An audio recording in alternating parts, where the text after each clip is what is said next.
you've had encounters with hostile, predatory I said, what do you think of that? And he says, well, I don't agree with Dr. Greer's perspective. And, you know, I've been reaching, you know, going back to 1969 for my testimony, but ever since the National Press Club, and I saw, being an ex-A newsman, I saw what happened. It led me into deep research, and I've been researching many witness testimonies, people who have high credentials, you know, William Tompkins, Phil Snyder. There's a lot of people who come forward and have identified that, you know, my personal belief, the vast majority of them are either benign or beneficial or benevolent. But there are some that are not that friendly. So, you know, to say that there's no hostile or predatory extraterrestrials is not exactly accurate in my view.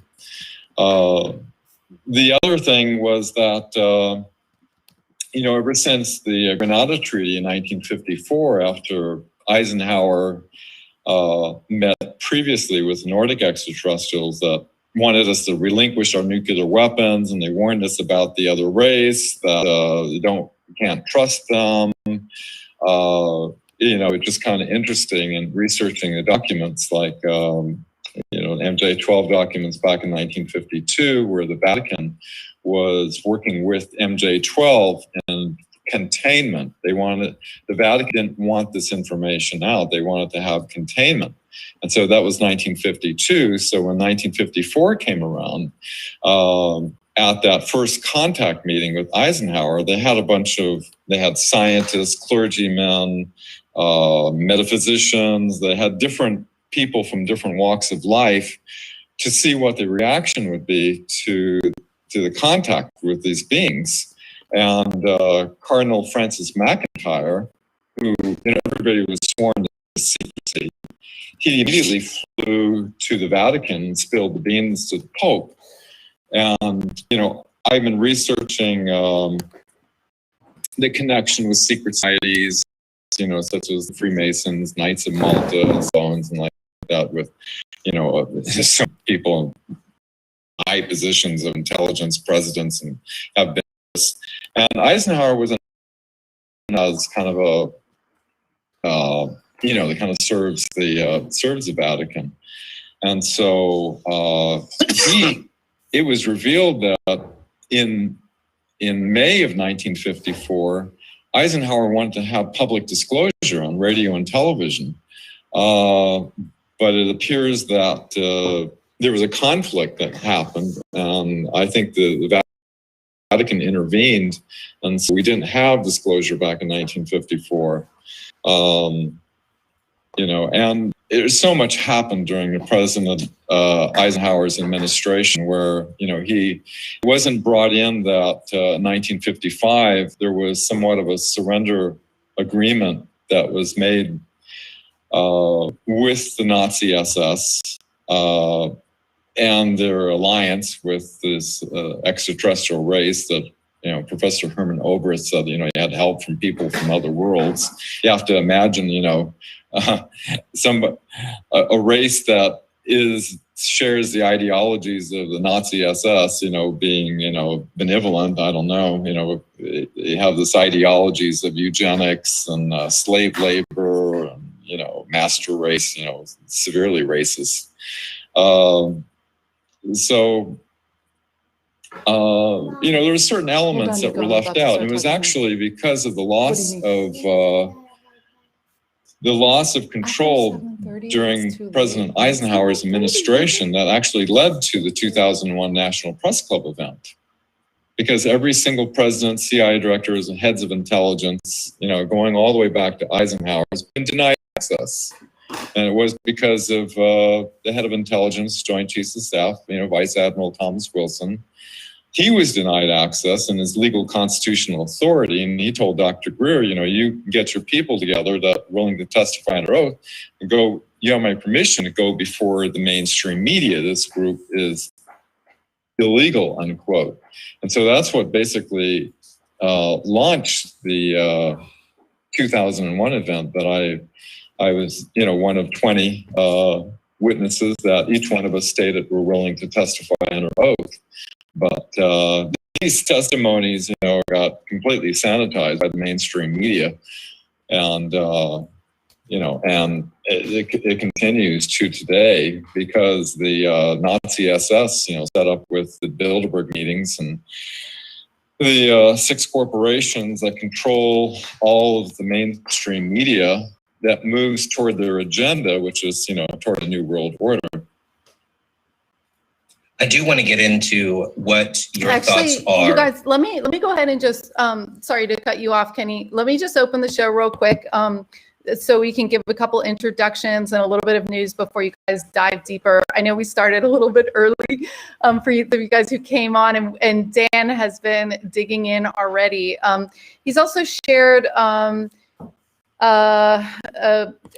article that he's working on about the new movie out, The Cosmic Hoax. But I just want to welcome everyone tonight to this evening's Exo Metaverse call. And I wanted to thank New Realities for hosting us as well on their YouTube. And I wanted to thank also Kenny, who's here from CE5. CE5, sorry, Kenny, let me get you pinned real quick. CE5 report and beyond. And we've been working with Kenny for many months. We've been working on a mapping project that will take all of the work that we're doing in all our various organizations and get it on a really powerful map. Again, Exo Metaverse's mission as a nonprofit is to provide software, high-tech software for this movement, to give some software into the network so that we can be stronger together. And we're so excited about your work, Kenny. Thank you for being part of our consortium. And we look forward to having you host tonight's interview with Dan about the report that's come out and other topics. So I just want to welcome everyone. I also want to welcome, I noticed Ann Jan and a couple new members, so welcome. Thanks for supporting the organization. Also see that Mark Sims on the call. He's going to be doing a big show on Saturday night, tomorrow night, for Saturday Night Live, and he's going to be announcing some exciting things about the Harmonic convergence that's going to be later this month. So stay tuned to that. It's going to be a really important event for our community where all the people can get together, we can share information and really move things forward. And Mark, do you want to say anything about that real quick? Yeah, sure. Okay, let me throw you up here. All right. Okay. There you are. So, yeah, hi everyone. We're having a special edition of Saturday Night Alive, and we've got this amazing panel of guests, including Danny Sheehan, Stephen Bassett will be joining us. We've got Whitley Strieber, Alan Steinfeld, and a handful of others. The real centerpiece of this show is going to be a 3-part discussion between myself, Danny, and Steve Bassett to talk about the UAP report that's coming out July 12th and the upcoming event. So I'm doing the Harmonic Convergence 2021 event. We're calling it the Making Contact Convocation.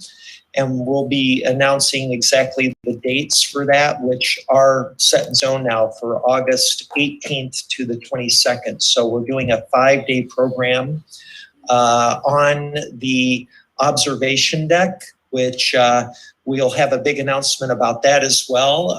There's some big news coming out about the observation deck and about the new Paradigm Institute joining forces. It'd be premature for me to say anything at this point, but the bottom line is that we're going to have a permanent virtual National Institute, a global institute. And one of the strategic initiatives of the New Paradigm Institute will be to establish a global citizens diplomacy program.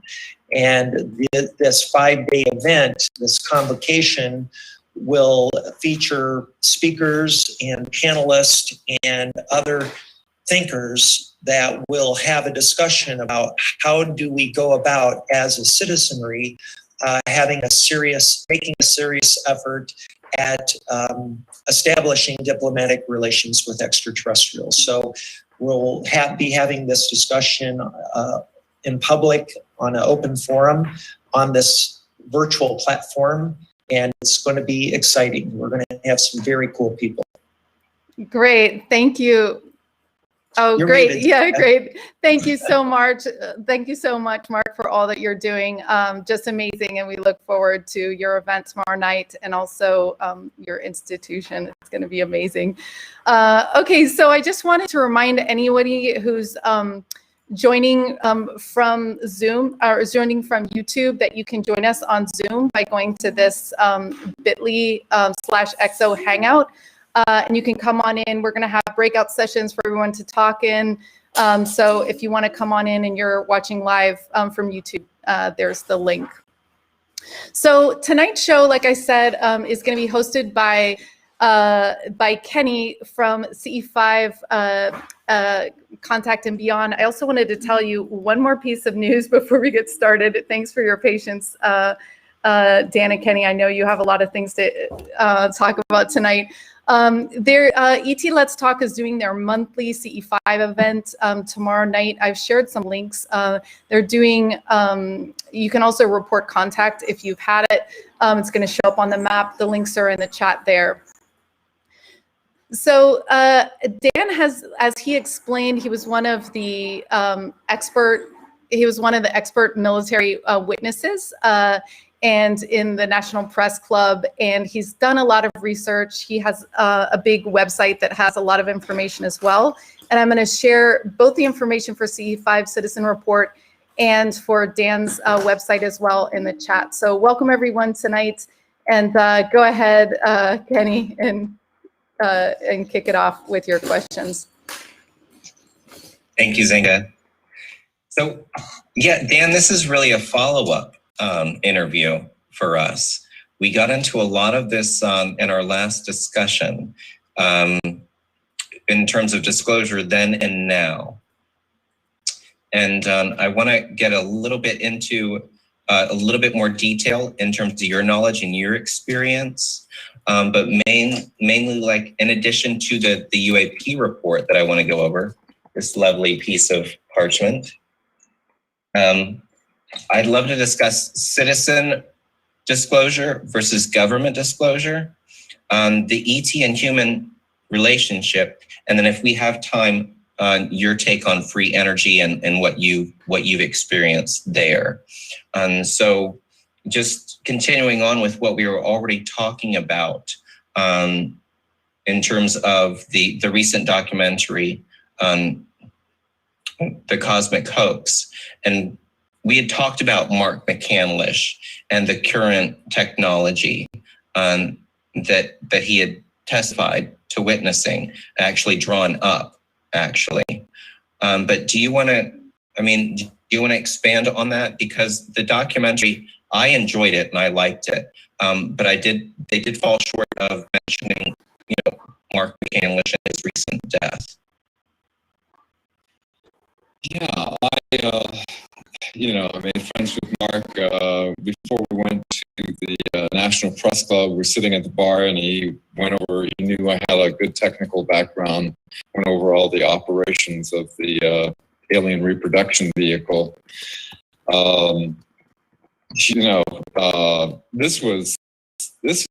These were the antiques back in the 1950s.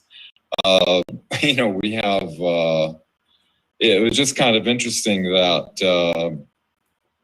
it was just less than a week after Mike Truber reverses his testimony publicly. He says, oh yeah, the Tic Tac that was made by, Lockheed, it was part of the U.S. Air Force's secret space program.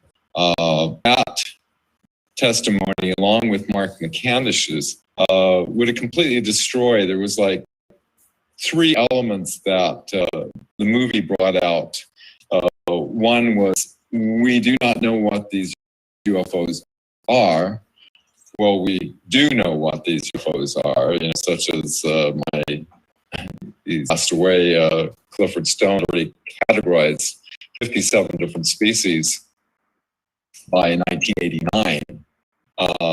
So we know what they are. Number 2, the U.S. military does not have any aircraft that can perform in a way these UFOs maneuver. And as you can see, Mark's rendering here of the exhibit at Norton Air Force Base back in 1988. These could go faster than the speed of light. And this was, we had achieved anti-gravity by October of 1950, 20 years after Nazi Germany had achieved anti-gravity in 1934. And this is how they were able to have technological and therefore military superiority, which led to Operation High Jump and the defeat of Admiral Byrd. And number 3, that they're a threat to national security. Well, obviously, we're all here, and it's been centuries that we haven't had flying saucers come in and blowing up cities and stuff. I would like to propose that, if a predatory race may not be doing things outwardly and maybe doing things covertly, such as using the human race for a resource, you have to consider that in Project Paperclip, they brought over Xavier Dorsch, which was Hitler's mastermind underground structures, which they started building under the U.S. underground plant program in New Mexico back in 1946, these massive deep underground military bases, of which there's hundreds, interconnected. And that according to the JFK files that got released in 2017, Adolf Hitler was alive and well in Argentina, and Heinrich Himmler, according to forensic experts, never took the cyanide gap. And according to Albert Speer, who was Hitler's armaments minister, he said that Himmler wanted to have an empire of slaves. And this was a key component of the Nazi ideologies. And it could be that the millions of people that are missing, that go without a trace, that, and you have to consider that, people are just becoming aware of the huge amount of human trafficking that's being done on this planet, that they could be using humans as a resource, and they could be using, off-planet trafficking as well. So, to say that there's, because we don't have flying saucers coming in and blasting our cities doesn't mean that we could not be subjected to elements that are doing things covertly that have been hidden. And you have to consider that they wanted to have, as is explained in the movie, full spectrum dominance. They had a plan to infiltrate into the United States, as documents showed before the end of World War II, to create a matrix of perception to control education, which they did in 1946 and rewrote the history books. They did in 1950 with Operation Mockingbird, took control of the mainstream media. And 1951, all the evil alien movies, they started with The Day the Earth Stood Still, which wasn't really an evil alien movie. It was more of a, kind of a warning. Yeah, close the nukes down before we blow ourselves up and stop fighting with each other. Right. Or this earth of yours will be burned, reduced to a burned out cinder, as he said. So they created this full spectrum dominance. You're talking about science. They took in high positions of the pharmaceutical corporations, as William Tompkins revealed. You know, they took over NASA, essentially.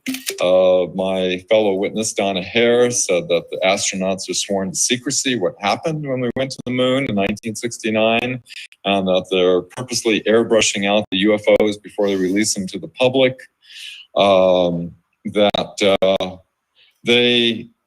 have to consider that if they had anti-gravity back in 1934, the Fourth Reich, then the entire thing with NASA was basically, there was two programs.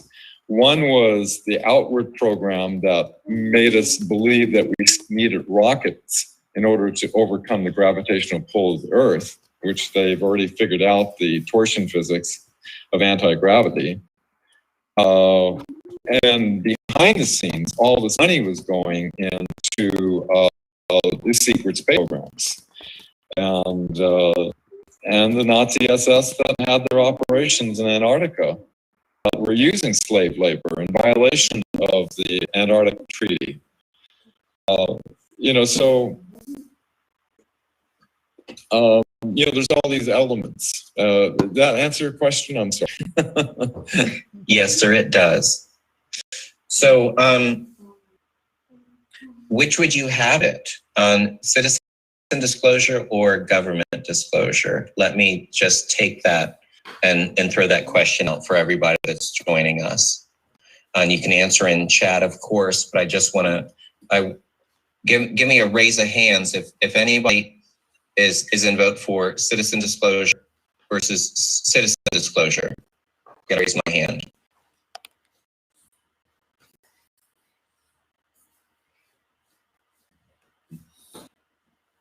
Okay. And those, which would you, for those, government disclosure? Okay. Are you able to get an actual head count on this vote going on right now? I am not, but I could set up. I just want to get a feel for where we're at. I could set Does up anyone, a poll. how about both? Is there anybody that would go for both? Do you think both? I would just like to suggest something before you put something like this to a vote.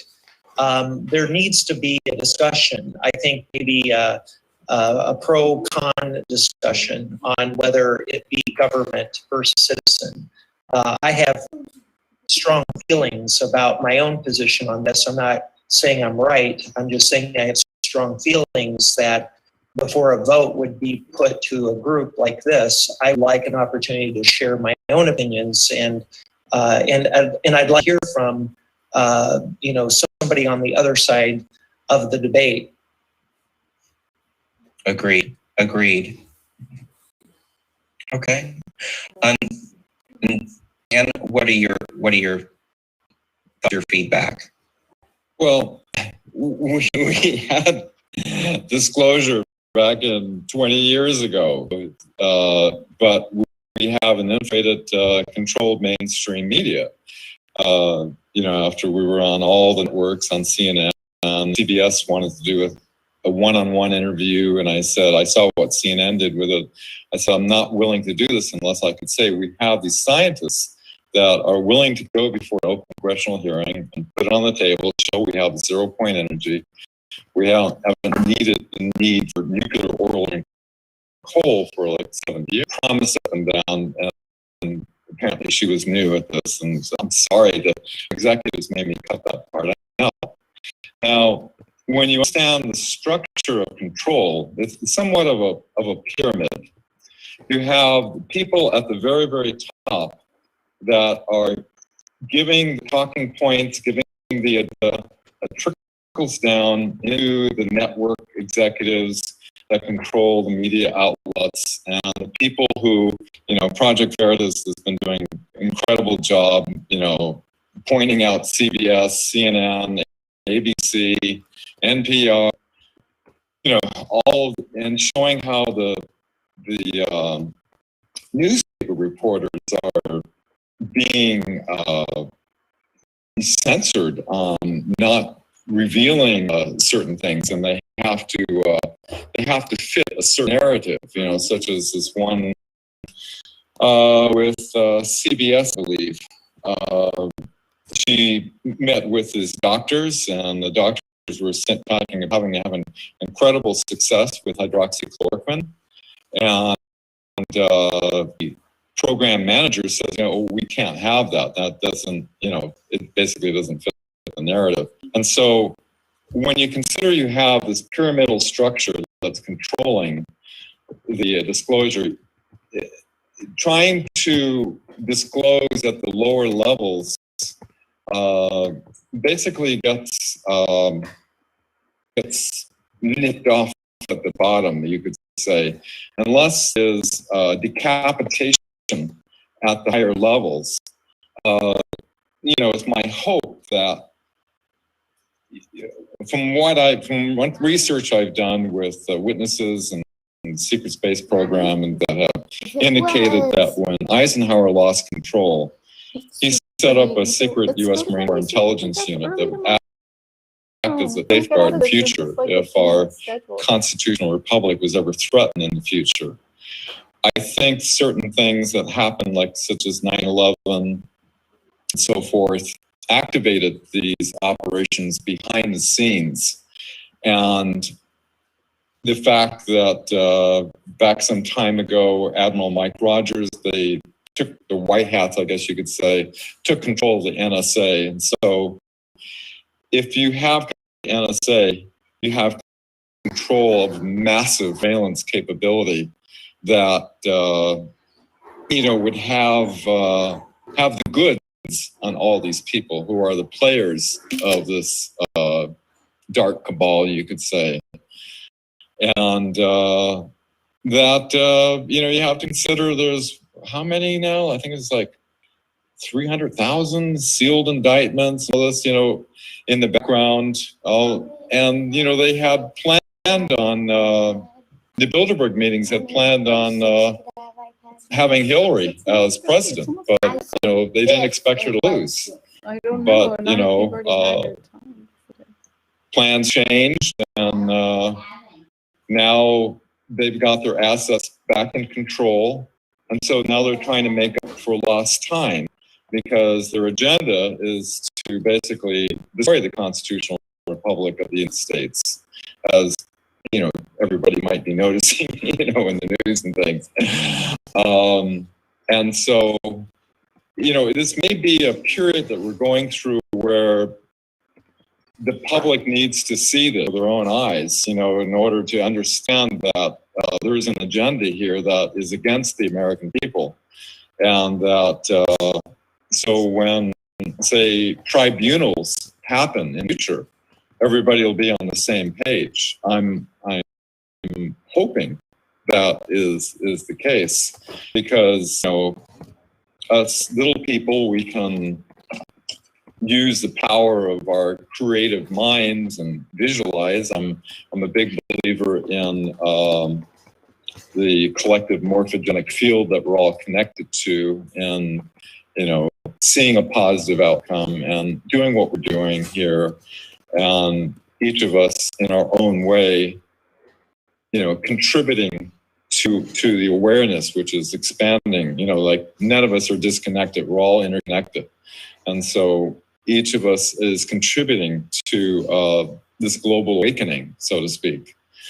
But, to try to attack it from the bottom of the pyramid, it just hasn't been happening. As long as they control the upper parts, it's like it's that pyramidal structure that, it's like the chain of command in the military. Yeah, to an extent, but if we stand up, the more of us that stand up and create an awareness in terms of making positive contact and what the, a little bit more of the reality to get a broader scope of the picture. I'd love to get into your personal experiences with CE5 when we get into, exploring the human and ET relationship. But with regards to disclosure, just to kind of reel you back in, in terms of the UAP report. Now, from what I understand in this report, we have, it's all from aviators, military aviators, what data they did collect.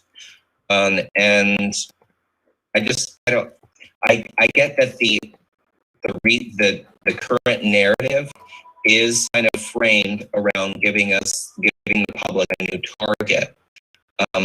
So what are your thoughts in terms of, can you give us a sense on what was disclosed in 2001 from yourself as well as your co-testifiers and witnesses versus what came out of this report? Like, what do you? I made a meme for that. It's a good question. I'm just going to bring it up so I have it as a reference here.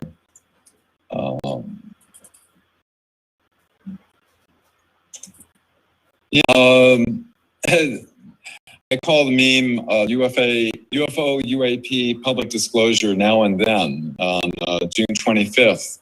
Basically, from the Office of the Director of National Intelligence, the unclassified portion, they said basically it's either airborne clutter, natural atmospheric phenomena, United States government industry or development programs, foreign adversary systems, like Russia or China, or other. This was basically what was disclosed that everybody's been, waiting for all this time, when 20 years ago, the witnesses, which I was one, willing to testify under oath, we stated that we had proof that our legal is being denied access, that illegal black projects are taking in $1 trillion, that zero-point energy solutions to eliminate completely the need for, these dangerous polluting technologies, gas, oil and coal. Mm-hmm.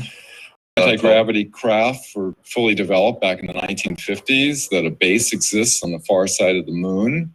Astronauts are sworn to secrecy what happened when they went to the moon, at NASA obscuring ET craft images before releasing them to the public. 57 different ET species had already been cataloged by 1989. The ET craft have shut down our nuclear ICBM bases. The US Navy is reporting spacecraft coming out of our oceans. That was my testimony. And planned future false flag events with the terrorists being next, which was omitted on the movie, followed by rogue missions, asteroids, and aliens. This is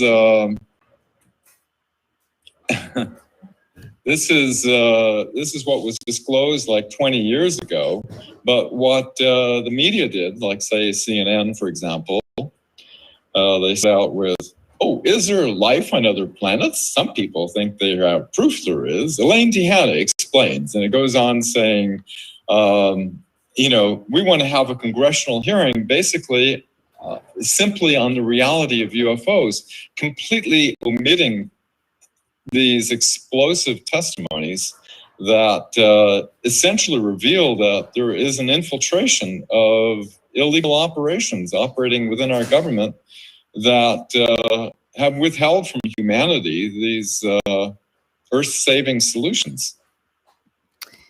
Yeah, it's going to be interesting to hear you talk more about the zero-point energy solutions. We're going to put everybody in breakout groups right now. So for those of you who have not participated in an Exo Metaverse, this is your chance to go into a small breakout group, talk about your contact, talk about some of the controversial things that we're talking about on tonight's show. Where do you stand on them? What do you think? You're going to assign a timekeeper to your group, and that person is going to give 5 minutes to each person. That person shouldn't necessarily be interrupted. If they want feedback, they can ask for it. But everyone will get that 5 minutes. If you don't want to go into the breakout groups and you want to stay here in the main interview with Ken, and you can do that. And I know that people have been asking if they can ask questions. You can put questions in. We'll do that in the 30 minutes. I'm going to break stream that we have going out right now live because we're going to make some adjustments. So we're going to be restarting that in a moment. So if you're in a breakout room, hold on for just 1 or 2 minutes while we get everyone settled and moved around, and then you guys can start. So again, if you want to go to the breakout group, you can do that now. If not, just stay here in the main interview. But don't feel like you're going to miss out on anything. We will publish the full recording of this interview, so you'll be able to see that later. Okay, so here we go. And Ken, you're good to go. You guys should not join breakout groups. Just stay here with us, Dan and Kenny, and you guys can continue to talk about 0 point or whatever. Okay. I'll stay here. Okay. So I understand your personal. Some people may not agree with your views or my views or what have you, but putting all, looking at all of that on the shelf, as it were, what personal experiences, and you were one of the original, original military witnesses to talk about UFOs, a UFO coming out of the ocean, which was documented. You came across this transmission with your clearance. So can you tell us some other personal experiences that kind of open you up to the rabbit hole before you? Yeah, sure. I had a high-level top-secret clearance, and basically I received a message, and I was a high-speed coder operator, and we received a message. Girlfriend, we were hiking way in the backwoods, and I was collecting some firewood, and this is way before anything of CE5, I felt it was like up in the mountains, and it was like clear. You could see all the stars incredibly, and I felt an intelligence coming from space, like when you feel like somebody's trying to get your attention or something. You feel this strong presence, and this presence had like a clarity of of intelligence. It was so strong that I actually lifted my hand out into the space and said, is there somebody out there? And a star, I thought it was a star, came down and started bobbing up and down like a yes, and was scintillating different colors. I called my girlfriend over, and it kind of freaked her out a bit. I kind of wanted them to come in closer. I really wanted to interact. I wanted to meet these beings, but I think they sensed the fear, and so they backed off. That year, it's been crickets pretty much since that year. Was like, ever since I met this elderly lady at this the first time I ever went to a UFO thing, and it's kind of a long, crazy story. Anyway, it was a hitman with the mafia that had contact with these beings, and she was anyway, I won't go into all that, but I had 2 incredible experiences. One, it felt like I was on board a craft that they put me through some type of spinning vortex, and it was like this head leader of this group, and the rest of these little guys that were all like wise old men that were all seemed like they were one mind. And it was like I had 2 experiences that seemed like teaching experiences. It sounds pretty wild and crazy. I don't usually talk about it, but they put me through some type of vortex where it started spinning, and it became so intense, this spinning sensation, that I just said, I turned this over to my higher self. I can't handle this, and all of a sudden I felt like I was teleported to this beautiful environment on top of a mountain on a spring day. It's like there was this euphoric feeling I can't even put into words and as I was observing this experience, I started to notice that it was starting to pulsate and flicker. And I was all of a sudden projected into like an old time movie theater, you know, the old theaters used to go, you know, you'd see between the frames. And what they were showing me was that at the higher frequency vibrations, in between the pulses of creation, we're creating our realities. And that I was at this exalted state of consciousness, and I said to myself, I bet I could bring this back into my body that's back on my bed. And I was able to do that. And it lasted for, you know, half hour, you know, until the normal mundane thoughts of the world and having to go to work and everything started to come back in.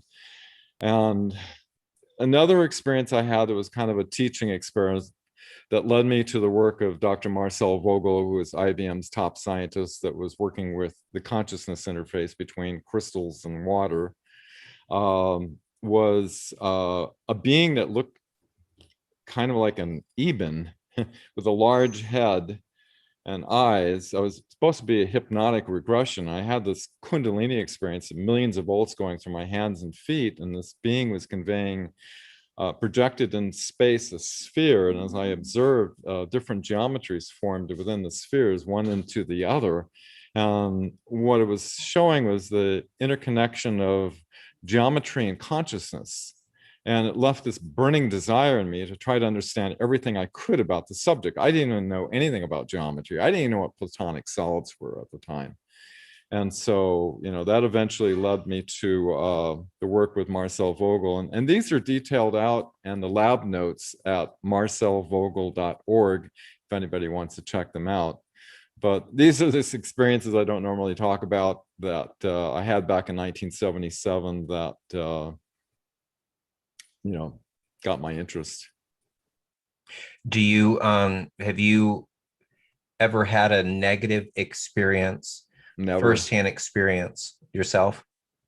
No, I never had a negative experience. And these were, these felt positive, friendly, and they felt educational, like they were teaching me something. Awesome.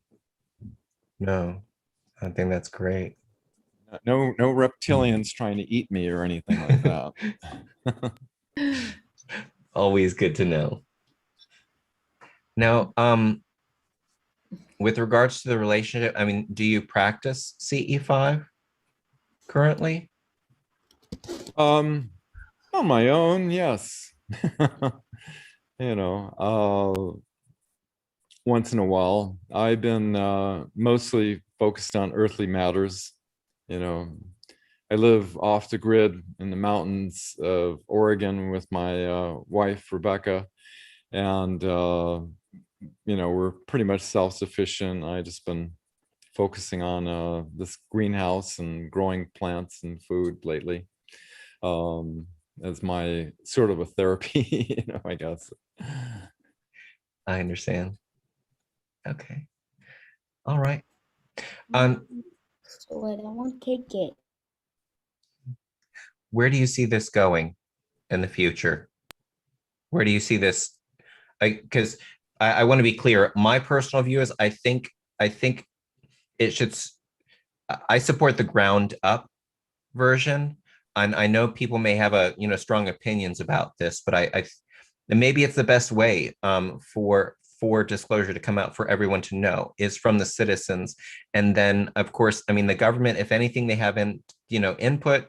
It's great. Validation is great to have. So I think, and if we can, everybody work together, I think that's the best idea, ultimately, Yeah, for everybody to get on the right page. Yeah, I'm in support of that. Yeah, definitely. You know, all we can do is what we can do. I think it's important to have a positive vision. I believe that, you the advanced technologies, such as the med beds and the secret space program. We've got advanced technologies in medical, energy, propulsion.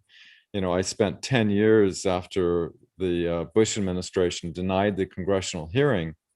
We had a database of about 300 scientists and inventors, and Dr. Greer set up an energy corporation, Advanced Energy Research Organization, that I was one of 6 technical advisors flying around the planet, meeting with these different scientists and inventors and vetting these technologies that claim to be over unity.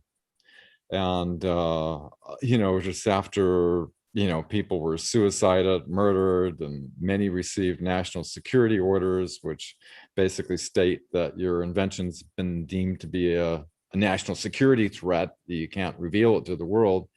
After 10 years, I just gave up. They have such a control over this that they are not going to release these technologies until there's something of a major event happening. What is that, a med bed?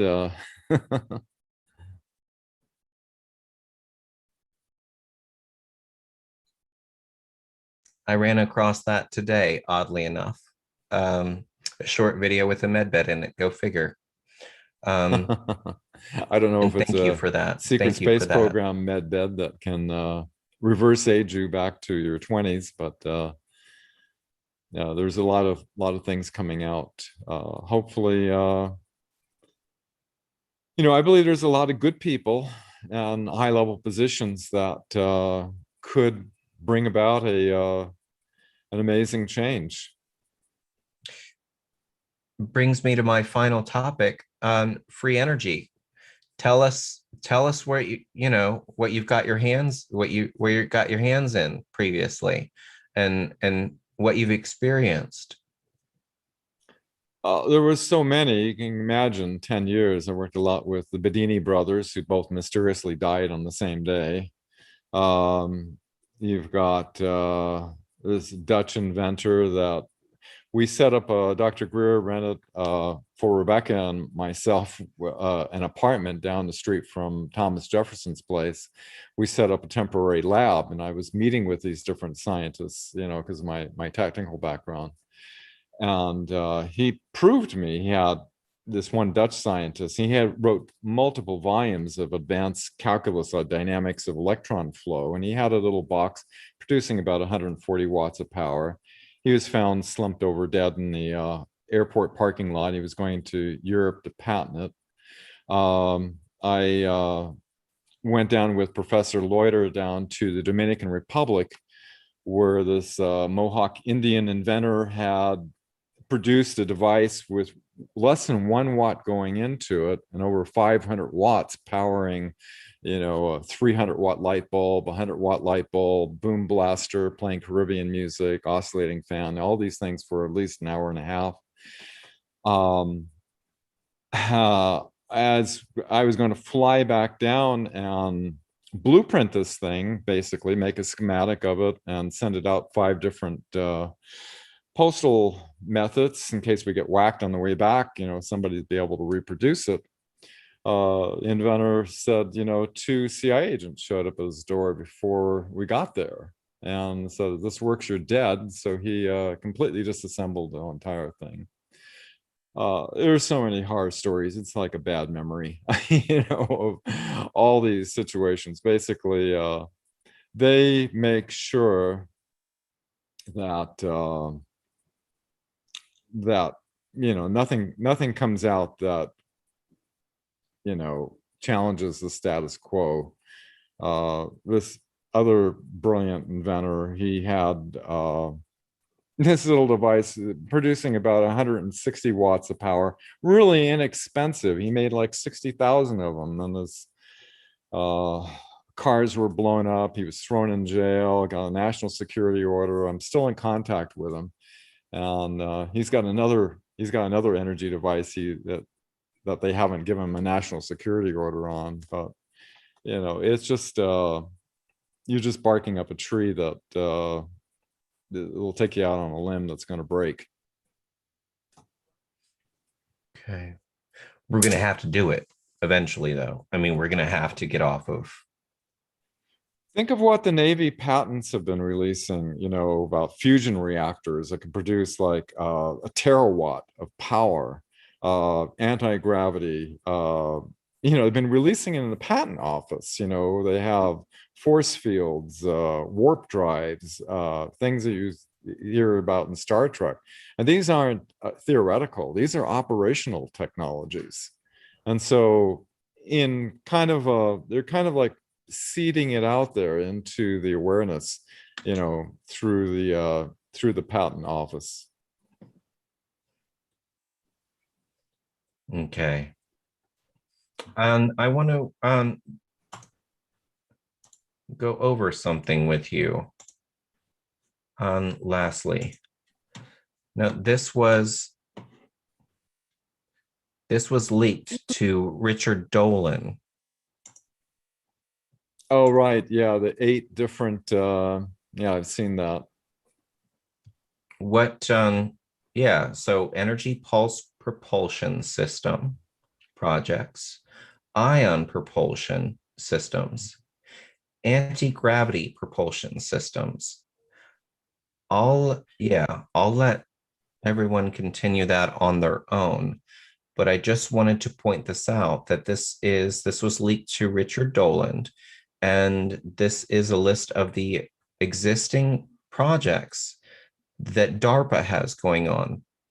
And those are the same people that came out with the internet, by the way.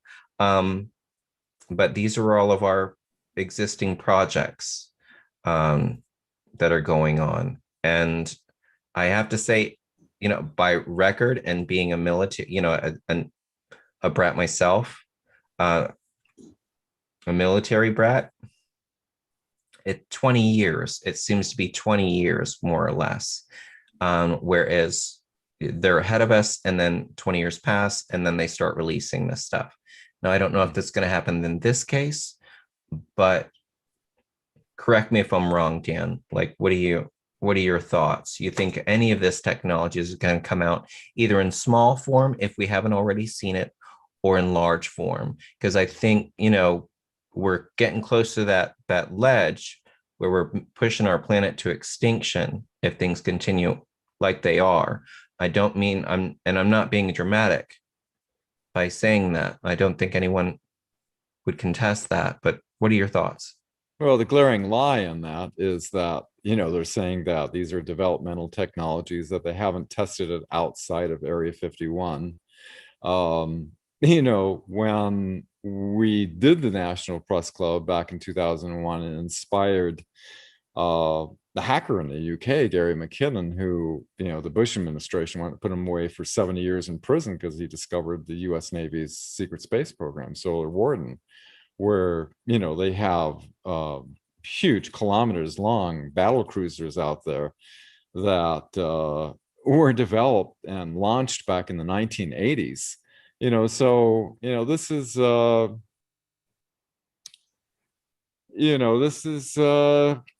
it just putting a red flag of disinformation for me. You know, those programs are probably real, but the fact that they haven't been deployed into operation outside of Area 51 testing kind of stares in the face as being a lie.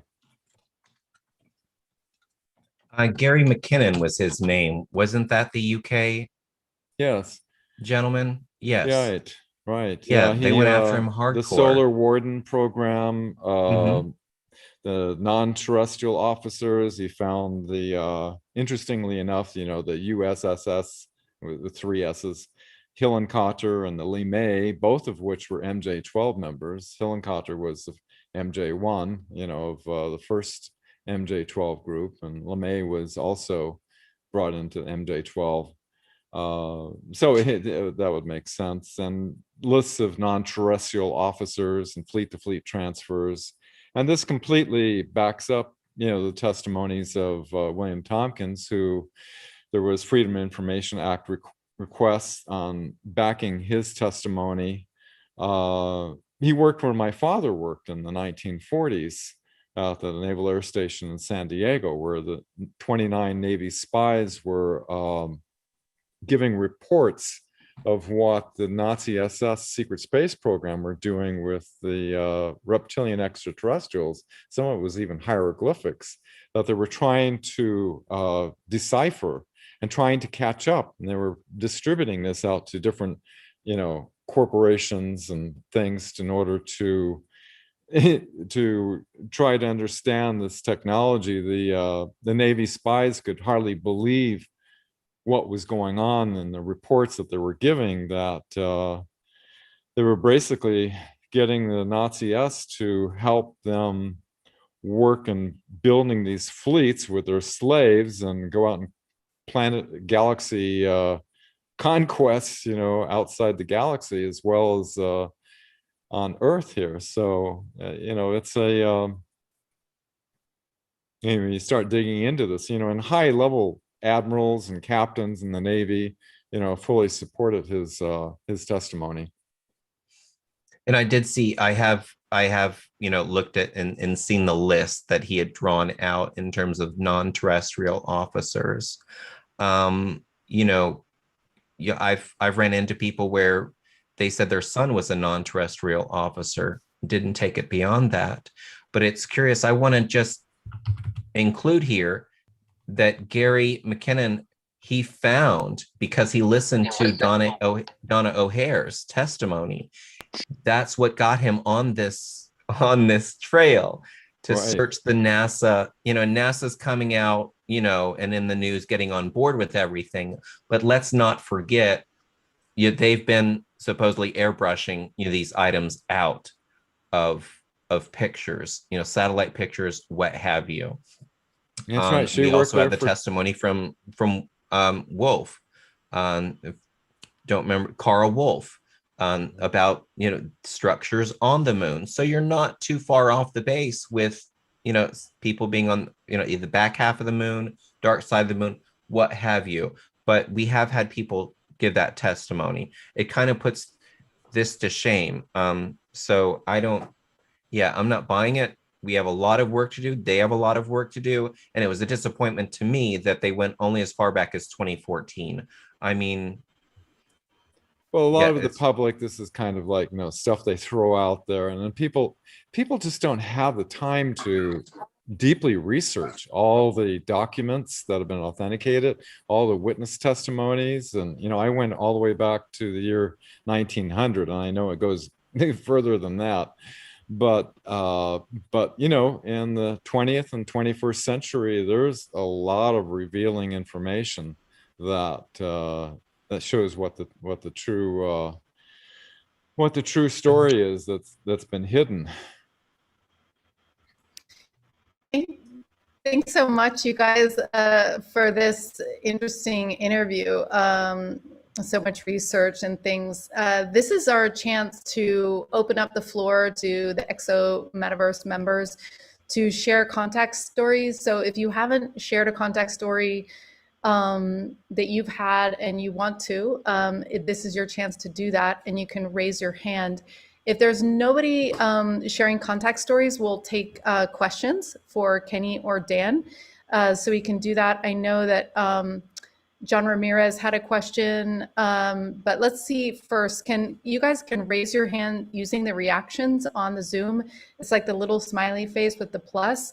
That's a good way to raise your hand, and I will get to you if you want to share a contact story tonight for the archives that we're building. Okay, great, John, welcome. Go ahead. We'd like to ask if you do share that it's okay that we publish it out. And Dan and Kenny will get back to you with questions, but the floor is yours right now, John. Welcome. Okay. First off, thank you, everyone. This is, which John are you talking to? You. It's your chance now to share a contact story that you've had. So. Okay. Yeah. Okay. Well, in 1974, driving a 1965 Volkswagen Bug down the street in Salt Lake City with my then wife. I pulled over because the craft was low flying, a lot of lights, and was zipping from one place to another in the sky. And so we pulled off the side of the road. And I'd been in the military in 1967. I'd seen some air shows. I was on guard duty, so I'd seen some crazy maneuvers before, but nothing like that. And so I described this, my wife and I, that wife, we hadn't talked to each other in 29 years, and we hadn't, that thing had taken place 42 years prior. I asked my daughter, ask your mother if she's ever seen a UFO. And I described to her the craft, and I described to her the event. And she called me. She ran out. She said, Dad, I just asked Mom, and she described it right down to, she was 3 blocks away from where I said we pulled off. But she described it like it was yesterday, and that was 1974. And I had in 1955, my father had brought the book of all these UFO sightings. And I was 8 years old, so we talked about it around the dinner table. So here it is all these years later in 74. And I had another sighting in 2019 here in Lake Havasu, where looked like a star next to the moon, and I'm laying back outside in the desert, and I kept staring at that, and it started moving, and I look away because my eyes just making that move. I looked, and that came across the sky and did a boomerang movement. I mean, it was so high. I saw a F-106 pilot friend a couple of days later and described it to him, what happened. I came in and wrote it down. He said, I don't know anything of ours that can do anything like that. So it was definitely quite amazing. Those are the 2 experiences I've had. Nothing of anything negative? No, nothing negative. It's all, yes. It had a good feeling about it. Very good feeling about it. I've looked forward to it my whole life. Thank you for that. That's great. Thank you. And thanks for sharing your experiences too, Dan. That was great. So I'm going to thank you, John, so much for sharing.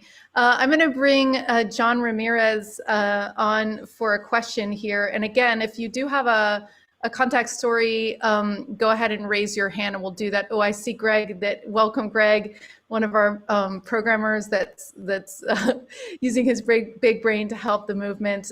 We'll go to you next, Greg, and go ahead, John, with your question.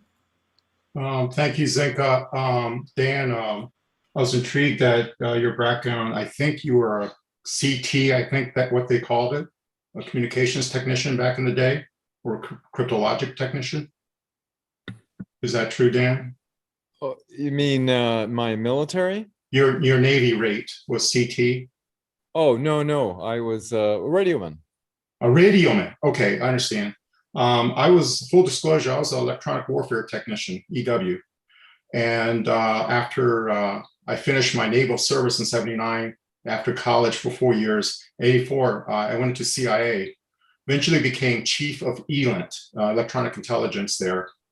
And so I had 25 years of experience, and a lot of what you said resonated with me. For folks who think that Dan is making stuff up, no, he isn't. No, he is not. It is very truthful. It resonates with me in full truthfulness. I just want to ask you, Dan, what is your opinion of why? I find it suspicious that in early on in June of 2020, in June of 2020, the SISI, the Senate Select Committee on Intelligence, put out a comment in the draft for the Intelligence Authorization Act to do everything that we think they're supposed to do in DNI, 180 days report, et cetera, et cetera. I did some research, having looked at congressional budgets and how Congress passes laws. All of that language was stripped out. It is not true that there's a 180-day legislation.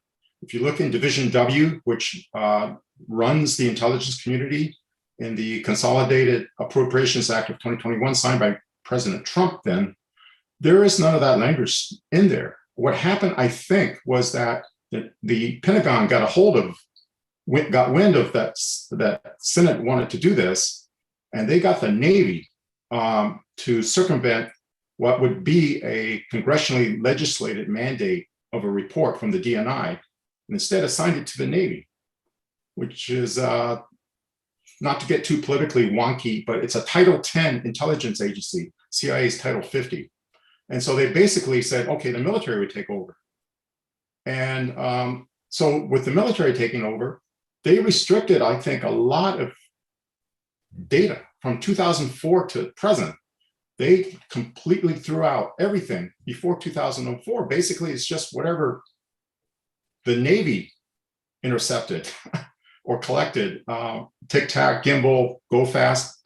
They didn't, I think they discounted all that. And Yes, like CI colleagues and myself, we were wondering, why didn't they ask us what we know? We know a lot of what went on, but they kind of, is this part of the truth embargo? Is this by design that the Pentagon still wants to control the narrative? That the military intelligence still wants to control the narrative? Because civilian intelligence is very different from that.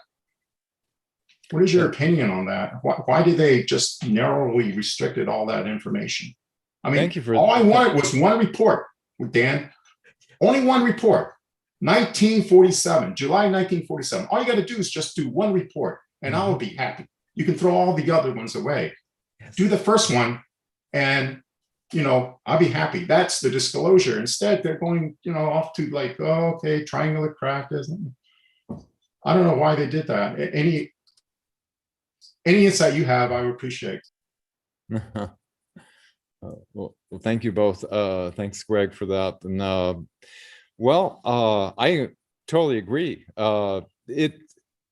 When you consider, I look at this, besides being a witness, I also was an ex-ABC newsman. So my focus was, why is this being heavily done with a limited hangout, as the intelligence agencies called? What was it sanitized? When you look at the control of the New York Times, right at the center of, along with Washington Post, CNN, MS, the rest of the things, they started out with the 2004 Nimitz incident, as you mentioned, and just went from that forward, as you're saying, and they built this narrative, all connected with the Advanced Aerial Threat Identification Program out of the Pentagon and everything like that.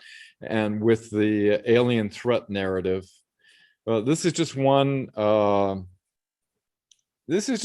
aspect of the deep state agenda. This is just one card that they can play with these false flag operations that they, it's one possibility that they can do.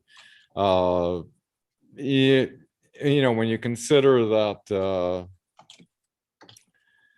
when you consider that the infiltration that has occurred and the control of the narrative moving toward an agenda that is against the American people, that could be used, you can't say anything here, because of the extreme censorship that there, the Nazi eugenics and the genocidal plans that they have for the public. There's a number of different agendas. The alien false flag agenda is just one aspect that they could use. So, the movie, The Cosmic Hoax, is just part of the picture. There's a much larger picture that most of the public, they don't have time to research this. And they have no idea that, we have a domestic enemy that is infiltrated. Greg, did Uh, you have something? Give the Yeah, opportunity so here. I'm gonna go ahead and add Greg. Thank you, Dan, for that. And John, thanks for your question and comments. It is so wild, all this information. So Greg, do you want to share a contact experience here? We've got you on. This is kind of pertinent to what Dan was saying. And Dan, hi, it's been 16, 17 years since I talked to you, and you're right on the money on this stuff. And, I've been doing this for almost 30 years, full time almost, and I've learned a lot. And what's coming out right now, if I really think about it, it makes me very angry. This has been going on, but it is what it is. Anyhow, in regards to the Navy stuff, I just really understood that in about 2015, finally everything came together. But I had an experience in about 2000 in Virginia. I was there with a friend. It was about 2 a.m, and we were sitting in her living room or whatever room, facing to the southeast. And we're talking, and it was a very dark night. And I keep seeing this orange object coming at us from the southeast. And finally I went, what the hell is this thing? And we walked outside, and it was this huge craft that was glowing orange. It was low. It was so dark, I can't tell you how low. It was not making a single sound. It probably was at least as long as a 747, probably longer, and maybe half of the wings on it, but absolutely silent, floating over our head.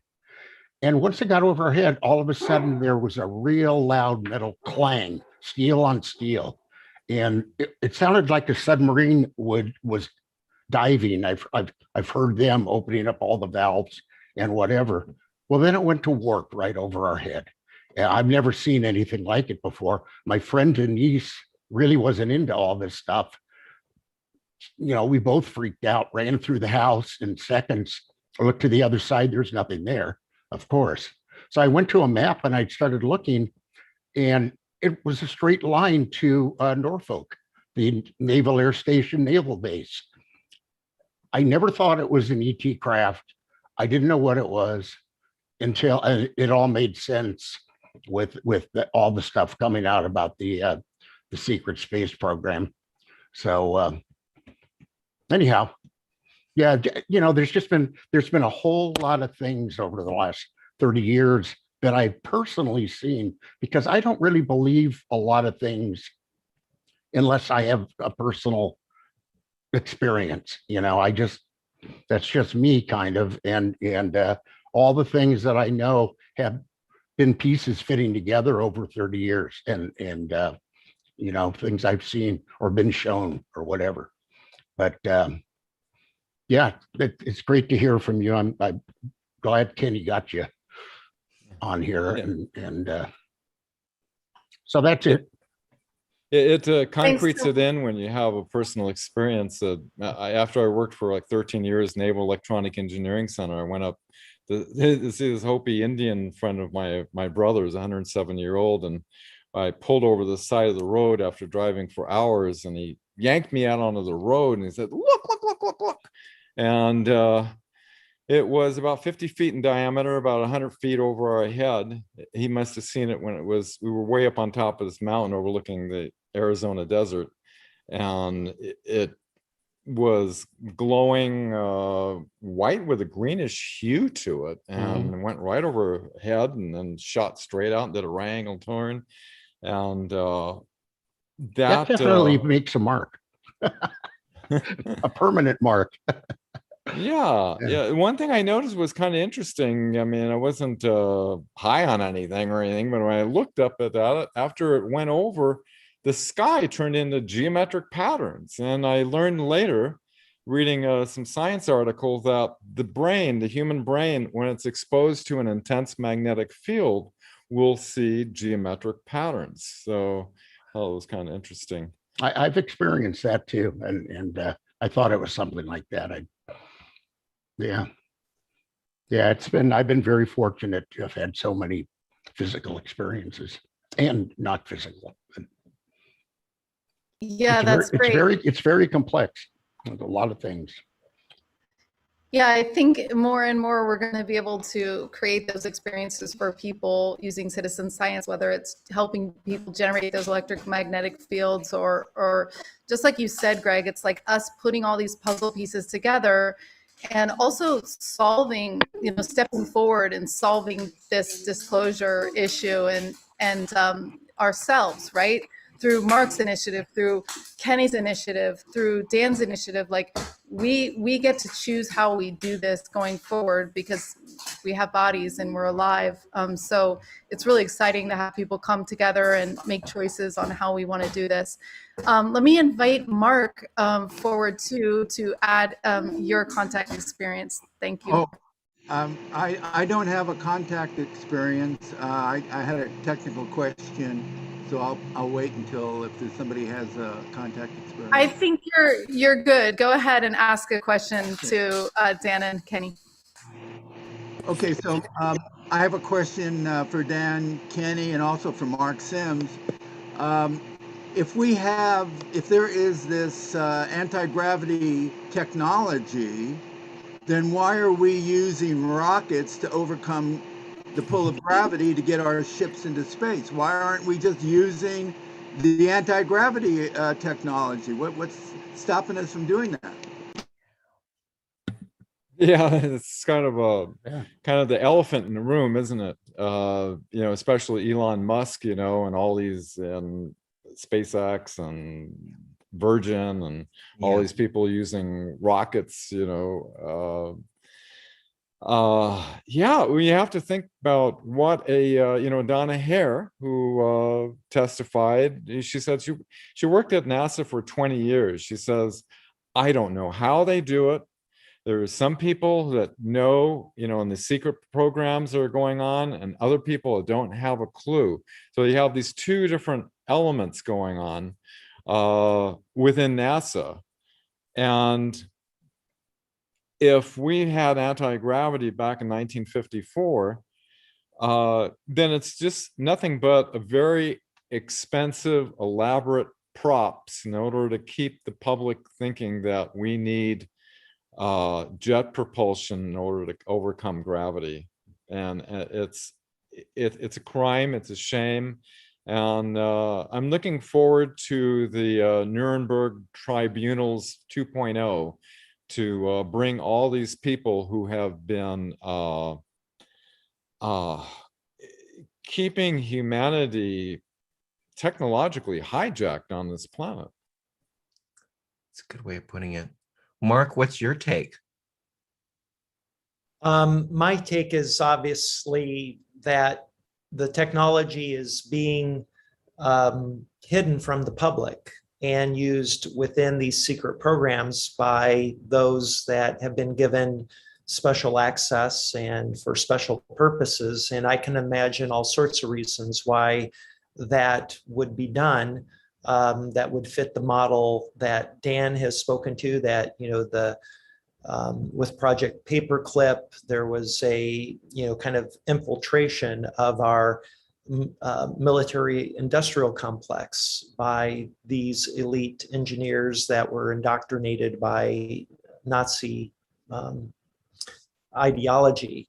And over the years, they've taken over and compartmentalized the technology and not allowed that to reach the public market.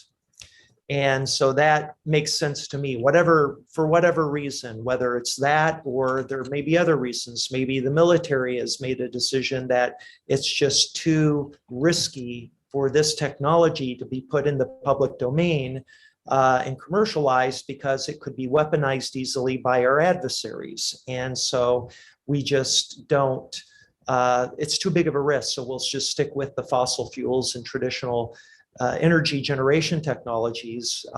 Solar and wind provide clean energy alternatives. They are taking root and growing quickly. And so, I can imagine both of these scenarios being very legitimate.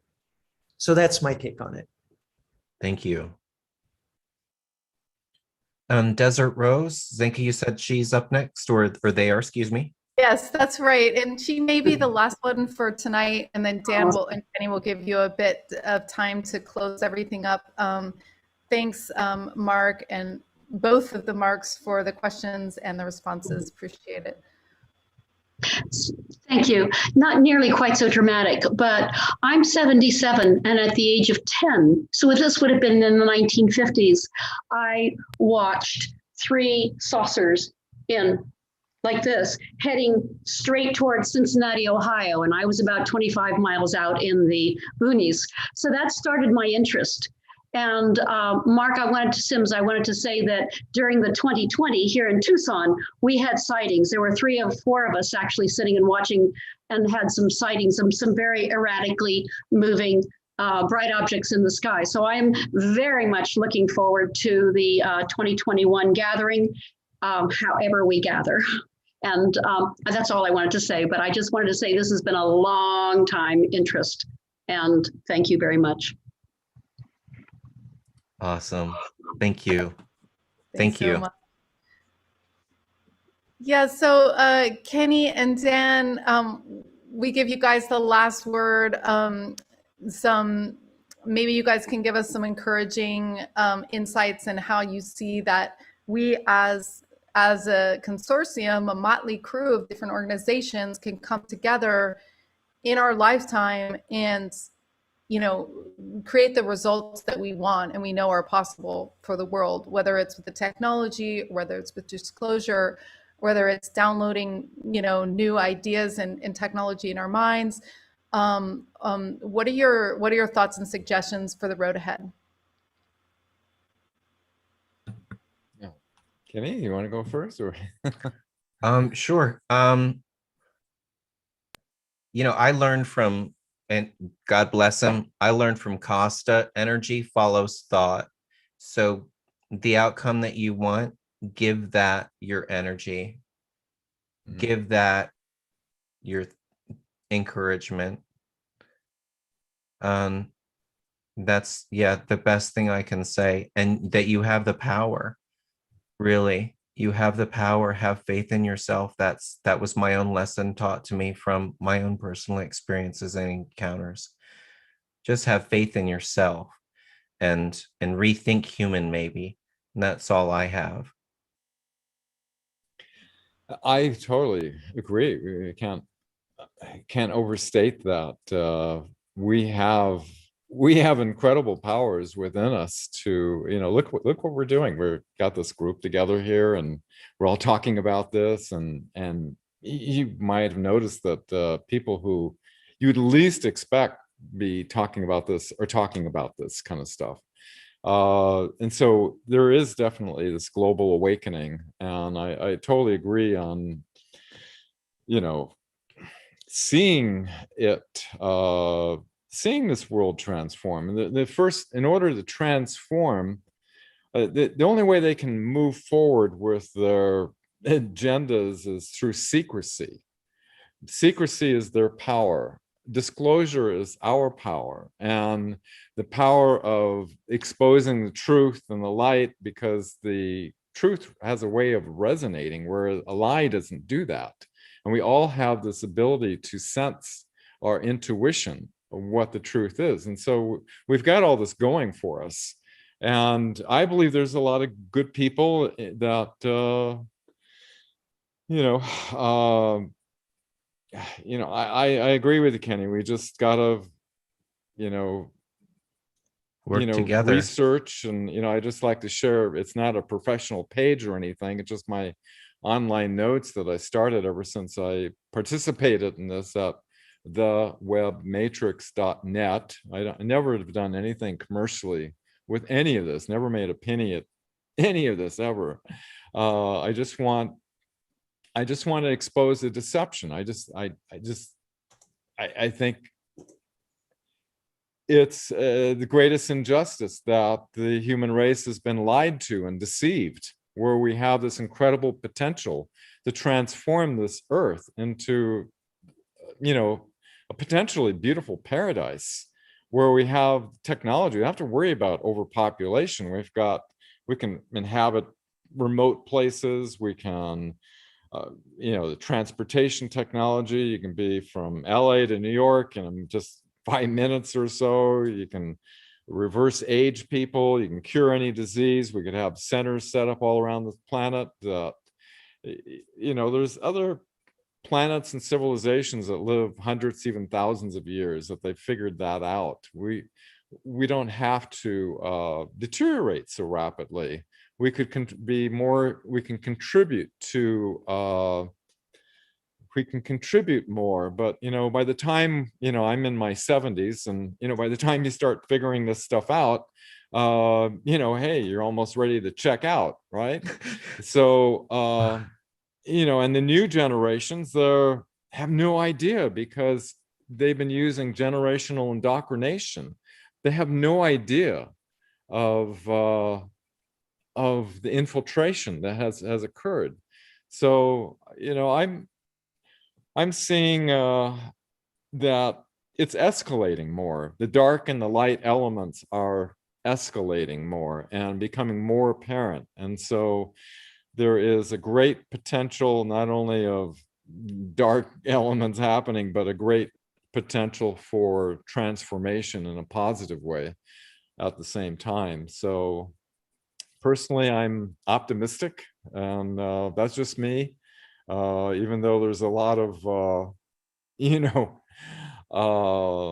concerning elements going on the planet right now, I have a positive vision for the future of Earth, and that these things are going to be disclosed. There's definitely a global awakening happening. That's my 2 bits.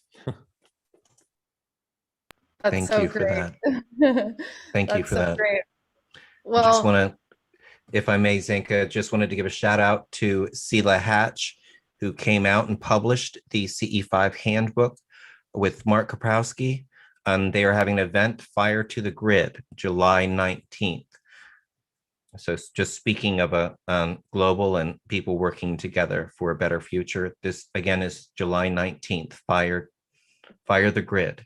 Thank you. And what time is that going to be, Kenny? What time of the day is that happening? That's going to be at 11:11 GMT. So 11:11, July 19th, GMT. Thank you, everyone.